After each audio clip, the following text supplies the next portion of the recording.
Hey guys, what's up? We're going to look at the properties of nuclear radiation. So what is nuclear radiation? In a previous video, we learnt that it's the radiation emitted from an unstable nucleus or nuclei. And that's because everything in the universe wants to go from unstable and it wants to lose energy to become more stable. That's just the way the universe works. And there's four ways in which the nucleus can decay radioactively to become stable. There's alpha radiation or alpha decay, beta minus decay, gamma decay, and finally neutron decay. And we're going to learn a little bit more about each of these types of radiation.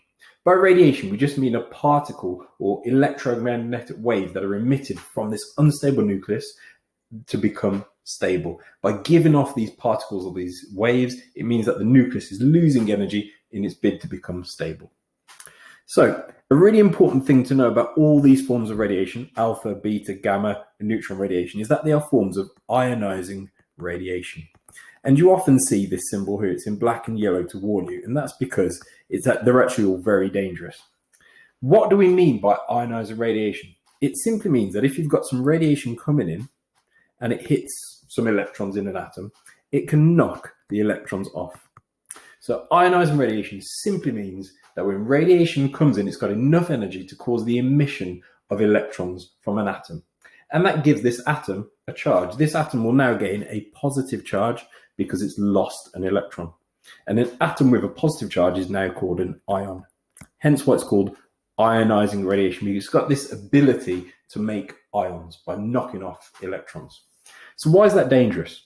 Well, it's all to do with this chemical inside your body called DNA. And I've just drawn a little section here. I haven't done it as a double helix. I've just shown you the base pairs, the nucleotide bases, C, G, T, and A. But you can see there's two strands there of the double helix. And if radiation comes in, it can cause ionization. And if you get ions being created in your DNA, it can cause damage to these bases. So for example, here, there may be some damage caused. And if you change that DNA sequence, you get what's called a mutation. And a mutation in DNA is often repairable, but sometimes, quite rarely, it can actually cause harm.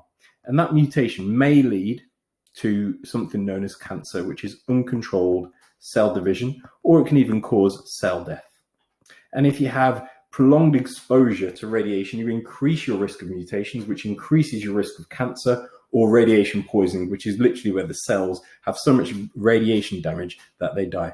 So ionizing radiation is incredibly dangerous. So if you use these in school, only your teacher is allowed to use it until you get to A level. So let's have a look at a little bit more detail, the properties of the four different types of radiation. So the first one we have is alpha. Then we're going to look at beta minus. We've got gamma radiation. And finally, we have neutron radiation. And you need to know the properties of each of these. We've got diagrams here, and we'll start off looking at alpha. So alpha is actually a helium nucleus. It's made of 2 protons and 2 neutrons. And its symbol is this, 4, 2, alpha. You can see from the diagram that there's 4 particles, and from the symbol, the mass number is 4. So it has a mass of 4 because it is made of 4 particles. It's got a positive charge, +2, and that's because it's got 2 protons. The speed of alpha particles, because they're very big and they've got lots of mass, they actually travel relatively slowly. They're still fast compared to everyday things, but relative to the other forms of radiation, they travel very slowly. Now, in terms of ionizing power, this is how likely they are to cause ionization, or their ability to create ionization, basically how dangerous they are. Alpha particles, because they've got a really large charge of +2, and because they travel slowly, they have a very high ionizing power. And if you're exposed to alpha radiation outside your body, it's likely to cause damage to your skin because it's not very penetrative, so it can cause things like skin cancer. So beta radiation next. Beta radiation is actually just an electron. So it's got the symbol is 0, -1, and we use the symbol beta. You can use the symbol for an electron, E-. The mass of an electron is about 0, but it's technically 0.0005.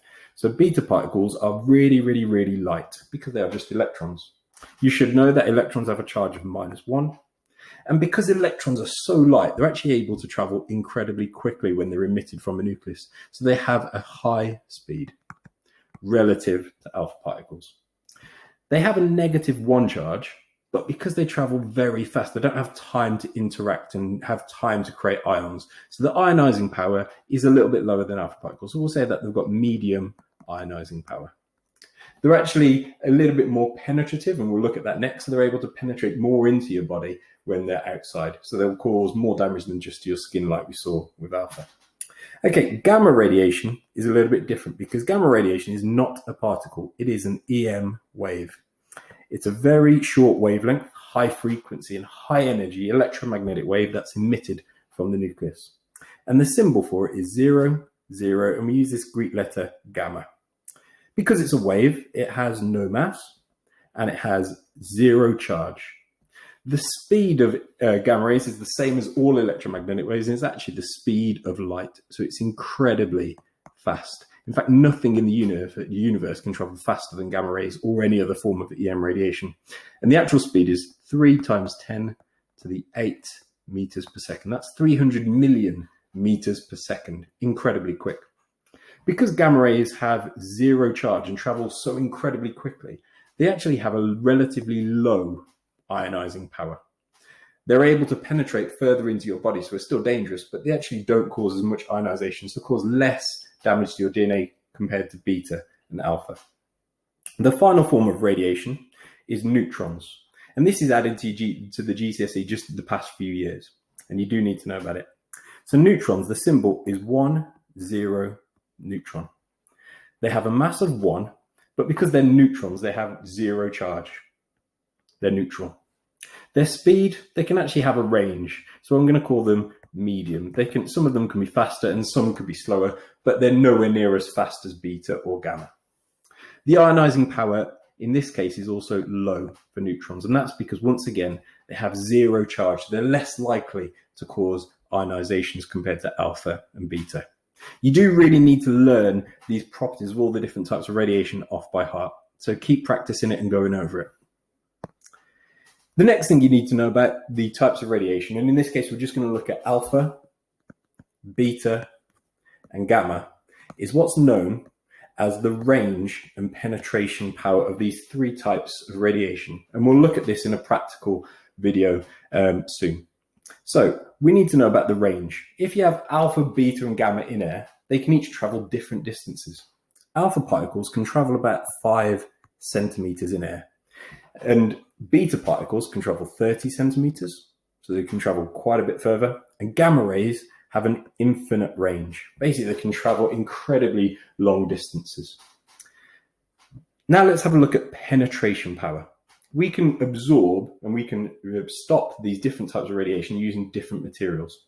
And the 3 materials that you need to be aware of are paper, a thin sheet of aluminium, and a thick layer of lead or concrete.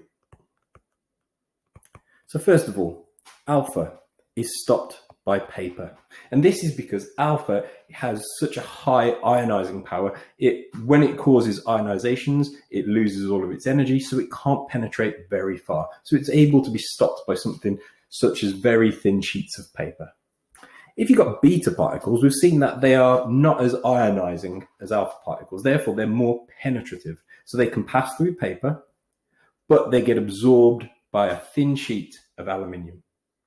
Gamma rays have the lowest ionizing power, therefore they're able to pass through paper easily, they're able to pass through aluminium, and even really thick layers of lead and concrete don't give you 100% absorption of gamma rays. And that's why I've drawn, there is always a little chance here of some of the gamma rays getting through. The way that we demonstrate this in the lab is by using a Geiger-Müller counter, which is shown here, which is used to detect whether you're stopping the radiation from coming through by using paper, aluminium, and lead. But just remember, paper stops alpha, aluminium absorbs beta, and lead and concrete reduces the amount of gamma rays that are coming through. So there we have it. So just a summary. Nuclear radiation is radiation emitted from unstable nuclei. And we have alpha, beta, gamma, and neutron types of radiation.